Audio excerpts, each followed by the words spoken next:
Okay, welcome to Political Personalities with Sky, the Zoom edition. We are with Matt Castelli. He is the Democrat in the race here for the 21st Congressional District against Elise Stefanik. So it's a pleasure to have you here, Matt, and we look forward to getting to know you on this fun platform. So tell us a little bit about yourself for people who don't know you. So I'm an upstate New York guy, born and raised, and then went to Siena College, not too far away from the 21st Congressional District. While I was there 20 years ago, 9/11 happened, and that became a driving force for my career. I went and joined the CIA not long after that and spent about 15 years there. So I'm a longtime CIA officer, counterterrorism official, spent much of my career doing counterterrorism work at the CIA, served in places like Afghanistan and Iraq. Served in the Obama White House as the director for counterterrorism at the National Security Council, and even stayed on in that role during the first year of the Trump administration. The incoming administration asked me to stay on, and I did for the first year, which was really, long-time public servant. I learned that what's important to keeping our country safe and protecting our communities is this desire to put country before party. And so my belief in that has never wavered. So at what point did you decide you wanted to run for office? Yeah, so really in the aftermath of January 6th, and I tell a story on the stump, which is a true story, something that occurred now a little over a year ago. I got a call from my niece, Hannah. Hannah's 8 years old now, but she was 7 at the time. She's my favorite person in the world. And that afternoon, my sister was watching the attack unfolding at the Capitol, and she became upset.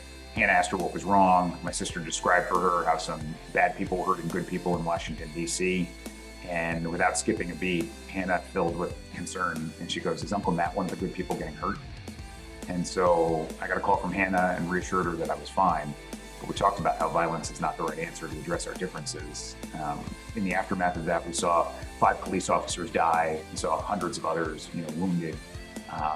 What happened on January 6th was not okay. I spent a career trying to prevent things like that from happening in foreign capitals. And so when we saw folks like Elise Stefanik really embrace the insurrectionists involved in that, the extremists there, I decided let's run against her in order to push back against that threat to our democracy.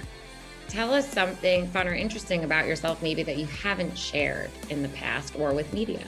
As a former CIA officer, during my time at CIA, a bunch of my colleagues, as well as former colleagues, some of whom were former military, we created a competitive barbecue team.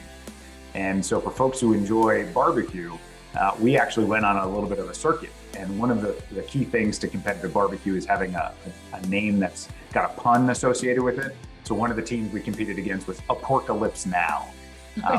But our team, being a bunch of former counterterrorism guys, former CIA guys, we leaned into that and we called ourselves Smoke and Dagger. And so we've got t-shirts, a lot of branding. We weren't very good at it, but we had a lot of fun.